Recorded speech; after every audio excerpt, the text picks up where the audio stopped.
كم مرة قلت إنك هتصحى بدري، إنك هتنزل الجيم أو تقرأ كتاب، والعادات البسيطة دي اللي حتى مش قادر تعملها. قاعد تلف في الحياة حاسس بإحباط عشان عارف إن المفروض تعمل حاجة أكبر من كده، بس دايما بتلاقي نفسك بترجع لأول نقطة تاني. ومع كل ده برضه بتفضل تسكرول، تفضل تستهلك، بتشوف الناس التانية بتحقق أحلامها وحاسس إن دايما محبط. الجيل بتاعنا مرتبط بالسوشيال ميديا والخوارزميات اللي مخليه بس يستهلك، ومفيش حاجة بتحصل في حياته غير ده. وتقدر تنضم لهم. الشخص في المتوسط بيقضي من يومه حوالي من 3 ل 4 ساعات على السوشيال ميديا، 1800 ساعة، شهرين ونص، حوالي 75 يوم بس قاعد يسكرول. انت بتعمل لنفسك سجن من خيالك، a prison of your own creation. فعادي جدا. او ممكن نبدأ مع بعض بداية حاجة احسن من اللي فيه دلوقتي. 30 يوم عشان فيهم نكون منتجين اكتر، ملتزمين وبنعمل تقدم. 30 يوم كل يوم فيهم نلتزم مع بعض بشوية عادات عشان تقلل المشتتات، تزود من صحتك جسديا وعقليا. بس برضو ده مش لأي حد، ده بس الناس اللي عايزة تواجه العالم في وقت صعب جدا فيه، تكون بعيد عن المشتتات بكل الدوشة اللي حواليك في كل مكان، لدرجة انك مش قادر تعمل عادات بسيطة جدا. فايه، تفضل تضيع في حياتك؟ لو لأ فخلينا ندخل في التفاصيل. مساء الخير، مساء الخير يا شباب. مساء الخير، الساعة 11:30. بصراحة بقالي فترة كبيرة في شوية حاجات بسيطة، عادات صغيرة كده عايز امشي عليها. فترة كبيرة، فترة اللي هو كتير، يعني فترة كتير من السنة اللي فاتت مثلا. والحاجات دي انا عايز اعملها، وفي كل مرة بتتأجل. والحاجة اصلا المفروض ان هي حاجة طبيعية. فخلاص ده اخر يوم ليها في التأجيل ان شاء الله. عايزين في ال 30 يوم الجايين نعمل مع بعض حاجة اشبه بتحدي لمدة 30 يوم. 30 يوم نحاول فيهم نلتزم بشوية حاجات، عادات صغيرة قد كده، مش خارقة خالص، انما عادات عادية المفروض اصلا انها تكون طبيعية، بس طلعت فائقة الظروف او البيئة اللي احنا فيها، من حيث التشتت، المشتتات كتير جدا اللي حوالينا من كل حتة. بداية بان نصحى بدري، حاجة المفروض انها تكون طبيعية جدا يعني، والمفروض ان احنا نكون بنعملها. وانا اصلا جربت اعملها كذا مرة، وبعدها بكام يوم بقيت ماشي على العادي بتاعي عادي جدا. بس ليه نصحى بدري؟ ليه اصلا نصحى بدري؟ ده السؤال اللي انا سألته لنفسي. والإجابة كانت بسيطة. الوقت بيبقى فيه بركة، بيبقى فيه وقت كبير تحس إن أنت قادر تخلص حاجات كتير في الوقت الكام ساعة اللي أنت أصلا بتكون نايم فيهم دول. ده غير طبعا النشاط والاستيعاب أصلا اللي بيزيد، إن أنت تقدر تذاكر وتستوعب حاجات أكتر وتفهم أكتر. ومش هكلمك خالص عن كمية الدراسات اللي اتعملت عن فوائد إن إحنا نصحى بدري، بس اللي هكلمك عليه هو هنعمل إيه لما نصحى بدري. شوية نعناع، بقول لك إيه، الجو ده مش عايز غير كوباية زي دي، بس جو تلج. بس المهم، كلنا عندنا حاجة عايزين نتعلمها او مش كويسين فيها، زي الانجليزي او لغة تانية جديدة او التسويق او الجرافيك، او عايز تنمي مهارة معينة عندك، او عايز تذاكر كطالب في ثانوي مثلا، او تذاكر للكلية. بس كل الحاجات دي سواء مهارة لسه عايز تبدأ فيها او مذاكرة، بنفضل نأجلها على مدار اليوم، ملهاش ميعاد معين مثلا وقت نكون بنطور فيه من نفسنا حاجة، ان احنا نزود المعلومات اصلا، ان احنا نفضل نتعلم، ملهاش ميعاد معين ثابت على مدار اليوم. وعشان كده العادة التانية اللي هنلتزم بيها، وهي لايف صغير، ساعتين او اكتر شويه كل يوم من ال 30 يوم. الساعتين او الثلاثه دول اللي هنعمله فيهم هو ان احنا هنركز اكتر على المهاره او الحاجه اللي انت عايز تعملها ودايما بتاجلها، او المذاكره مثلا.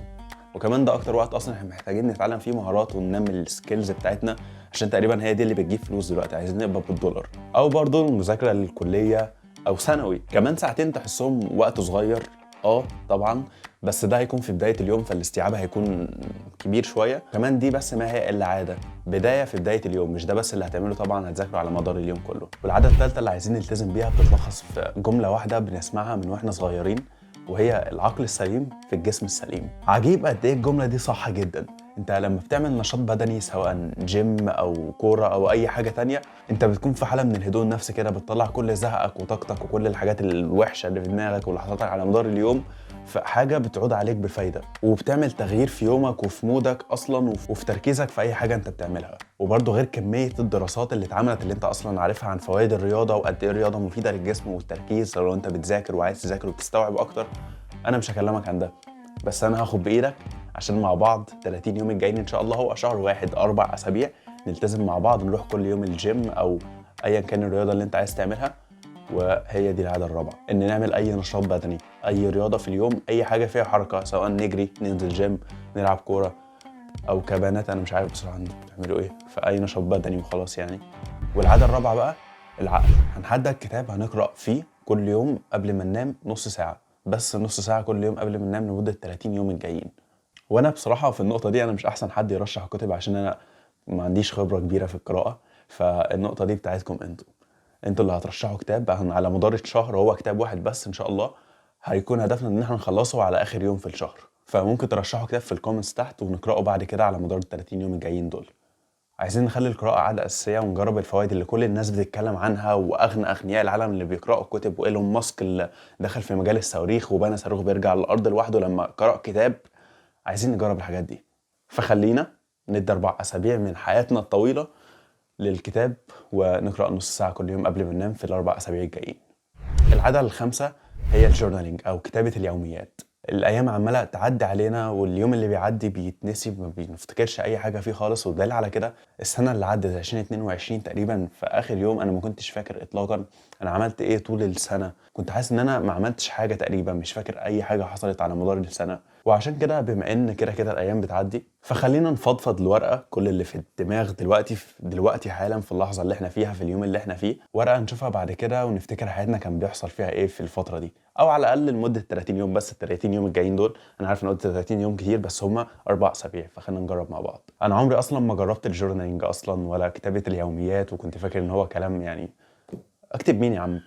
بس كميه الناس اللي بتتكلم عن فوائدها والكتب اللي اتعملت اصلا علشان كده، والمواضيع اللي بتتكلم عن الحاجه دي بالذات مرعبه. خلينا نجرب. والعادة السادسة والأخيرة وهي إن نلتزم بورد يومي من القرآن ونصلي الفروض في مواعيدها. أنا معلوماتي عن ديني قليلة، أنا معترف بده، بس هحاول أصلح حاجة زي دي معاكم إن شاء الله في الأيام اللي جاية. وكل اللي هعمله هو إن بس أصلي الصلاة في مواعيدها وأقرأ ورد يومي، هو صفحة واحدة بس من القرآن قبل ما أنام، وبس. ده كل حاجة في العادة دي. وهنكون مع بعض وهنتابع في التحدي ده من خلال الانستجرام طبعا، على هاشتاج اسمه هنواجه العالم. هفهمك ليه دلوقتي. وهحاول ان انا اوثق كل يوم بيوم ان شاء الله على انستجرام هناك، فاللينك في الديسكريبشن. خلينا هناك. اول يوم في التحدي ده ان شاء الله عايزين نبدا يوم 10/2 اللي جاي ده، نبدا مع بعض ان شاء الله على خير. خليني اقول لك العادات في ملخص سريع. اول عاده وهي ان نصحى كل يوم ان شاء الله الساعه 6، والثانيه وهي ان نعمل لايف ساعتين او اكتر نذاكر فيه او نمارس الهوايه اللي احنا عايزينها، والثالثه وهي ان نعمل اي نشاط بدني او رياضه، الجيم على سبيل المثال اللي انا هلتزم بيه ان شاء الله. والعاده الرابعه وهي القراءه، هنلتزم ان احنا نقرا كتاب ان شاء الله على اخر الشهر نكون مخلصينه ان شاء الله.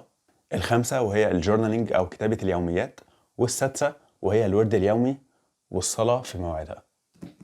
حاجات عادية جدا والمفروض أصلا إن احنا نكون بنعملها، بس نعملها من دلوقتي. بس في قاعدتين قد كده هنمشي عليهم طول الروتين ده إن شاء الله.